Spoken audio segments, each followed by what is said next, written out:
स्वामी विवेकानंद बचपन से ही बुद्धिमान छात्र थे। उनके तेज दिमाग और प्रभावशाली बातों की वजह से सभी उनकी तरफ खींचे चले जाते थे। एक दिन स्कूल में भी स्वामी विवेकानंद अपने दोस्तों से बातें कर रहे थे। बातों ही बातों में स्वामी उन सबको एक कहानी सुनाने लगे। उनके दोस्तों को कहानी अच्छी लग रही थी, इसलिए सभी ध्यान से सुन रहे थे। विवेकानंद कहानी सुनाने में और उनके दोस्त उसे सुनने में इतना खो गए कि किसी को पता ही नहीं चला कि कब मास्टर जी क्लास में आ गए। मास्टर जी ने क्लास में आते ही बच्चों को पढ़ाना शुरू कर दिया। आगे बैठे बच्चे उन्हें ध्यान से सुन रहे थे कि कुछ ही देर में मास्टर जी के कानों तक विवेकानंद की हल्की आवाज पहुंची। उन्होंने ऊंची आवाज में पूछा कि कक्षा में कौन बातें कर रहा है। वहां मौजूद अन्य छात्रों ने विवेकानंद और उनके दोस्तों की ओर इशारा कर दिया। यह जानकर टीचर को गुस्सा आया।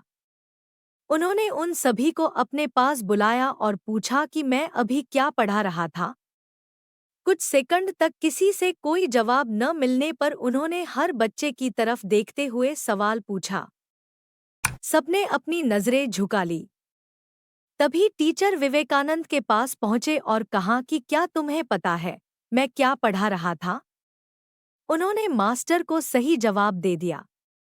तब टीचर को लगा कि इन सब बच्चों में से सिर्फ विवेकानंद ही ध्यान से पढ़ रहे थे, दूसरे बच्चे नहीं। यह सोचते ही मास्टर ने स्वामी के अलावा अन्य छात्रों को अपने अपने बेंच पर खड़े होने की सजा दे दी। सभी ने टीचर की बात मान ली और बेंच पर खड़े हो गए। कुछ ही देर में स्वामी विवेकानंद भी अपनी सीट में जाकर बेंच पर खड़े हो गए। स्वामी को बेंच पर खड़ा देखकर मास्टर ने कहा कि मैंने तुम्हें सजा नहीं दी है, तुम बैठ जाओ। नजर झुकाते हुए विवेकानंद ने कहा, सर, मैंने ही इन सभी छात्रों को बातों में लगा रखा था। गलती मेरी ही है।